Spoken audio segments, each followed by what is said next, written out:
অসম চৰকাৰে অসমৰ বৰ্ণাঢ্য লোকসংস্কৃতিৰ বৈভৱসমূহৰ সংৰক্ষণ, সংবৰ্ধন, প্ৰচাৰ আৰু প্ৰসাৰৰ জৰিয়তে বিশ্ব দৰবাৰত ইয়াক প্ৰতিষ্ঠা কৰাৰ লক্ষ্যৰে কেতবোৰ কাৰ্যসূচী গ্ৰহণ কৰি আহিছে, যাৰ ফলশ্ৰুতিত সমূহীয়া বিহু নৃত্য পৰিৱেশন, বিহু বিনন্দিয়া আছিল এটা অন্যতম গুৰুত্বপূৰ্ণ আমাৰ কাৰ্যসূচী।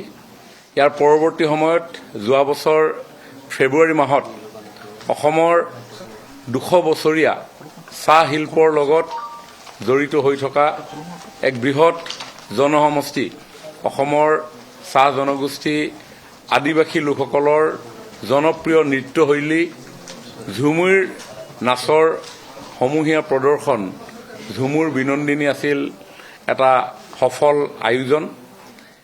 এই দুয়োটি কাৰ্যসূচীয়ে মাননীয় প্ৰধানমন্ত্ৰী নৰেন্দ্ৰ মোদী ডাঙৰীয়াৰ উপস্থিতিত প্ৰদৰ্শনৰ পাছত আমাৰ বৰ্ণাঢ্য সাংস্কৃতিক বৈভৱেৰে সমৃদ্ধ বড়ো জনগোষ্ঠীৰ জনপ্ৰিয় লোকনৃত্য বাগৰুম্বা নৃত্যৰ সমূহীয়া প্ৰদৰ্শন বাগৰুম্বা দহৌ আমি আয়োজন কৰিছোঁ।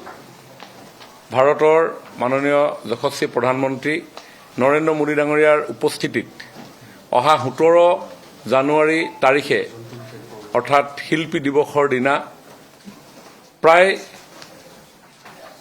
১০,০০০ৰ ওচৰা-ওচৰি বড়ো নৃত্যশিল্পীয়ে এই বাগৰুম্বা দহৌ ইয়াতে প্ৰদৰ্শন কৰিব। অসমৰ অন্যতম এই বৃহৎ জনগোষ্ঠী বড়ো সম্প্ৰদায়ৰ লোকসকলে বসন্ত কালত নৱবৰ্ষৰ আগমনত অথবা বিশু বা সংক্ৰান্তিত উদযাপন কৰা বৈশাগু উৎসৱৰ সময়ত এই বাগৰুম্বা নৃত্য প্ৰদৰ্শন কৰে। আমাৰ ৰাজ্যখনৰ বিভিন্ন জাতি জনগোষ্ঠীসমূহৰ স্বকীয় ৰীতি নীতি, কৃষ্টি সংস্কৃতি, লোকবিশ্বাস, পৰম্পৰাসমূহক উদ্ভাসিত কৰাৰ উদ্দেশ্যে আমাৰ ৰাজ্যৰ মাননীয় মুখ্যমন্ত্ৰী ডক্টৰ হিমন্ত বিশ্ব শৰ্মা ডাঙৰীয়াই দায়িত্ব গ্ৰহণৰ পিছতেই অসম চৰকাৰৰ এটা নতুন বিভাগেই সৃষ্টি কৰিছিল, যিটো বিভাগৰ নাম হৈছে indigenous tribal faith and culture. এই ইণ্ডিজিনিয়াছ ট্ৰাইবেল ফেইথ এণ্ড কালচাৰে অসমৰ প্ৰতিটো জাতি জনগোষ্ঠীৰ স্বকীয় বৈশিষ্ট্যক উজ্জীৱিত কৰি তোলাৰ প্ৰয়াসেৰে কাম কৰি আছে আৰু সমান্তৰালভাৱে বৃহৎ আয়োজনৰ জৰিয়তেও অসমৰ কৃষ্টি সংস্কৃতিক বিশ্বৰ নাগৰিকৰ সন্মুখত উপস্থাপনৰ প্ৰয়াসেই হৈছে বিহু বিনন্দিয়া, ঝুমুৰ বিনন্দিনী অথবা বাগৰুম্বা দহৌ, যাৰ জৰিয়তে এই বৃহৎ বিশ্ব মানৱৰ আগত আমাৰ এই অসমৰ জাতিসত্তাসমূহৰ স্বকীয় সংস্কৃতিক উদ্ভাসিত কৰাৰ লগতে তেওঁলোকৰ দৃষ্টি আকৰ্ষণৰ জৰিয়তে অসমখনক যাতে নতুনকৈ সেইসকল লোকে এক্সপ্ল'ৰ কৰিব পাৰে, অসমৰ সম্ভাৱনা সম্পদসমূহৰ বিষয়ে বিশ্ববাসীয়ে জানিব পাৰে, অসমৰ জৈৱ বৈচিত্ৰতাৰ পৰা আৰম্ভ কৰি আমাৰ ইতিহাস, আমাৰ প্ৰাকৃতিক প্ৰাচুৰ্যতাৰ বিষয়ে তেখেতসকলে ধাৰণা ল'ব পাৰে। এনে বহু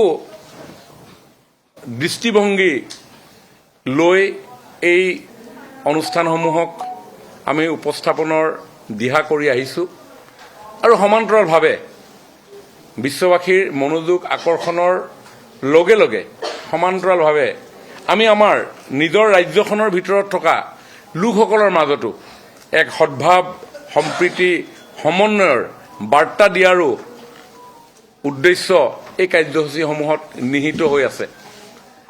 আজি বাগৰুম্বা দহৌ এই কাৰ্যসূচীত আমাৰ সমগ্ৰ ৰাজ্যখনৰ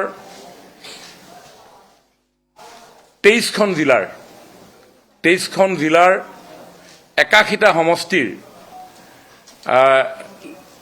শিল্পীসকলে অংশগ্ৰহণ কৰিছে।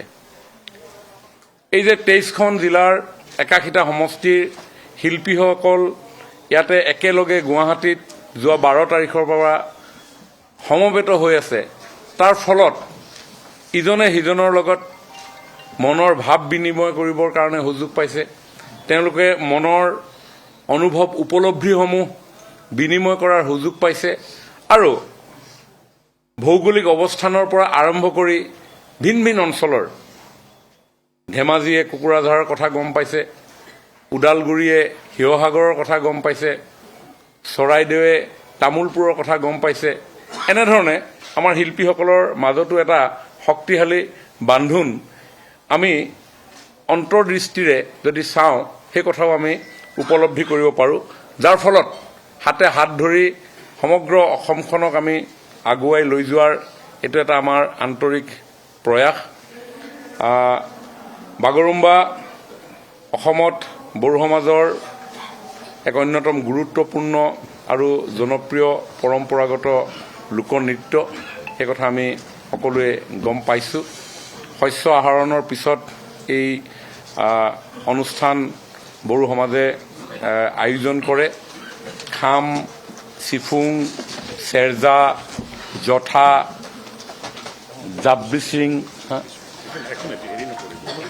জাপচিং, লাইগ্ৰীড আদি বহু বড়ো লোকবাদ্যৰ তাল মাধুৰ্যৰ সৈতে এনে অনেক সুৰেৰে নাচি গাই এই নৃত্য নিজৰ যি লয় লাখ, প্ৰকৃতিৰ সৈতে ঘনিষ্ঠ সম্পৰ্ক ইত্যাদিসমূহ এই নৃত্যৰ জৰিয়তে প্ৰস্ফুটিত হৈ উঠে।